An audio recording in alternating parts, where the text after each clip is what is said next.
اللهم صل على محمد وعلى آل محمد كما صليت على إبراهيم وعلى آل إبراهيم إنك حميد مجيد.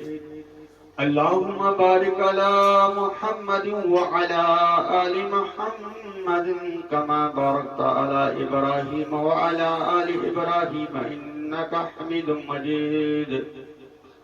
ربنا آتنا في الدنيا حسنة وفي الآخرة حسنة وقنا عذاب النار. ربنا ظلمنا أنفسنا وإن لم تغفر لنا وترحمنا لنكونن من الخاسرين. ربنا هب لنا من أزواجنا وذريتنا قرة أعين واجعلنا للمتقين إماما. رب اشرح لي صدري ويسر لي امري واحلل عقدة من لساني يفقهوا قولي. رب زدني علما ربنا زدنا علما وفهما وحكمة وصالحا. سامعین کرام السلام علیکم ورحمۃ اللہ وبرکاتہ. اللہ تعالیٰ کا لاکھ لاکھ شکر و احسان ہے جس ذات باری تعالیٰ نے ہمیں یہ جمعہ پڑھنے کی مہلت عطا کی اور یہ ماہ شوال کا پہلا جمعہ ہے. یہ سب کو مبارک ہے پہلا جمعہ. آج ماہ شوال کا پہلا جمعہ ہے. ماہ شوال کے بارے میں حدیث ہے یہ 6 روزے جو اس کے رکھے گا بشرطے کہ رمضان کے جس نے پورے روزے رکھے ہوں گے اس کو 1 سال کی عبادت کا ثواب ملے گا. گویا کی زندگی میں کبھی وہ بھوکا رہا نہیں, اس نے کوئی روزہ توڑا نہیں. 365 دن کا ثواب ان 6 دنوں میں ملتا ہے. تو ماہ شوال کے روزے اسی پر نوفل روزے اسی کو ثواب مل سکتا ہے جو رمضان کے روزے مسلسل 1 مہینہ روزہ رکھے اور وہ ماہ شوال کے روزے رکھے گا انشاءاللہ اس کو ثواب ملے گا. اور لاکھوں اور کروڑوں مرتبہ ہو درود و سلام اس ذات اقدس پر جس ذات نے ہمارے لیے اس دین کو چنا, رہبری اور رہنمائی فرمائی. انہوں نے کتنے ظلم برداشت کیے, کتنی مصیبتیں ان پر ڈھائی گئی, کتنے پریشانیوں کے سامنے کرنے پڑے. کس ماحول میں آپ نے سانس لیا.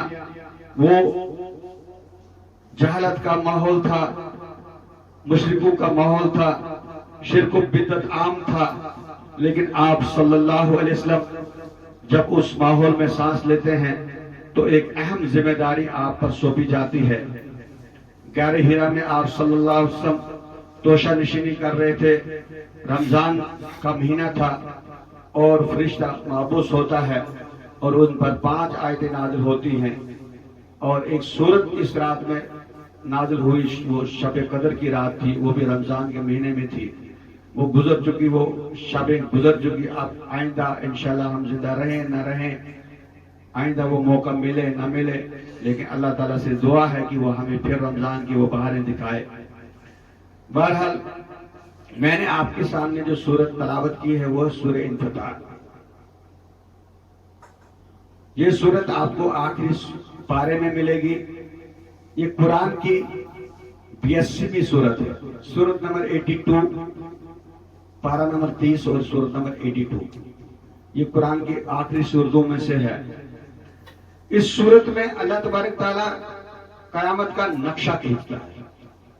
اللہ کے نبی صلی اللہ علیہ وسلم نے فرمایا اگر کسی کو قیامت اپنے آنکھوں سے دیکھنی ہو تو سورہ انفطار, سورہ انکشاف اور سورہ تکاثر, 3 صورتیں وہ پڑھے, قیامت کو اپنے آنکھوں کے سامنے پائے گا, آنکھوں سے دیکھے گا. ان میں اللہ تعالیٰ نے قیامت کا ایسا نقشہ کھینچا ہے کہ اگر کوئی ایمان رکھنے والا ہو تو وہ پوری طرح سمجھ جائے گا کہ کس طرح سے اللہ تعالیٰ اس دنیا کو فنا کرے گا.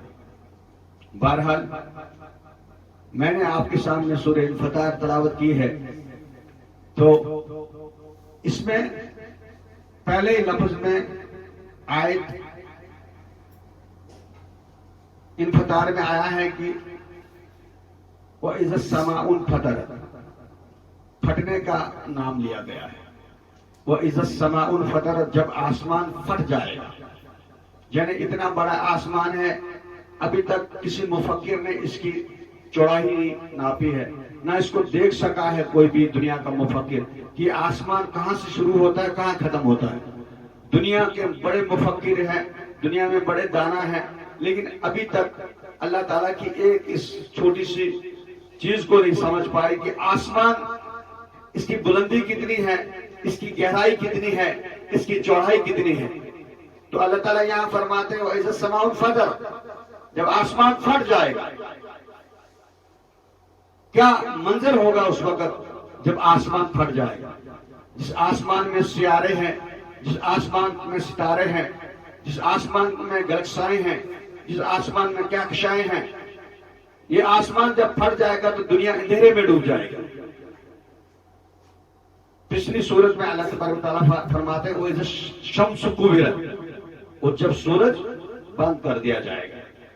اور یہاں فرمایا وَإِذَا السَّمَاءُ انفَطَرَتْ، جب آسمان پھٹ جائے گا تو سورج جب بند کر دیا جائے گا، جس طرح ہم اپنے سر کو پر ٹوپی پہنتے سر بند ہو جاتا ہے، بال نظر نہیں آتے، تو اسی طرح اللہ تعالیٰ سورج پر کچھ غلاف اوڑھ لے گا۔ وَإِذَا الشَّمْسُ كُوِّرَتْ وَإِذَا الْجِبَالُ سُيِّرَتْ، اور جب پہاڑ چلائے جائیں، وَإِذَا الْجِبَالُ سُيِّرَتْ وَإِذَا الْوُحُوشُ حُشِرَتْ، اور جب جنگلی جانور اکٹھے ہوں گے، وہ کون سا دن ہوگا، کون وہ قیامت کے مرحلے کا پہلا مرحلہ قیامت کا ہوگا؟ یہ پہلا مرحلہ ہوگا جب اللہ تعالیٰ یہ پہاڑوں کو چلائے گا، سورج کو بند کر دے گا، جنگلی جانور اکٹھے ہو جائیں گے، شیر اور بکری میں دشمنی ختم ہو جائے گی،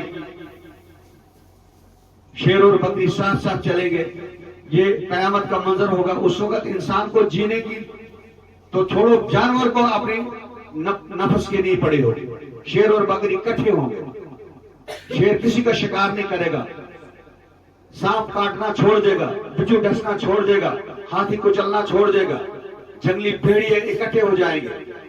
وَإِذَا الْوُحُوشُ حُشِرَتْ،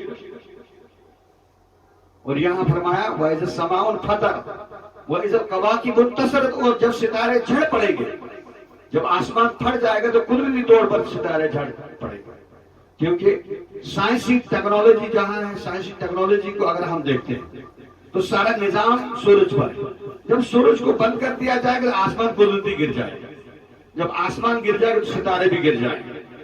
اگلی آیت میں اللہ تعالیٰ فرماتے ہیں وَإِذَا الْبِحَارُ فُجِّرَتْ، اور جب دریا بڑکائے جائیں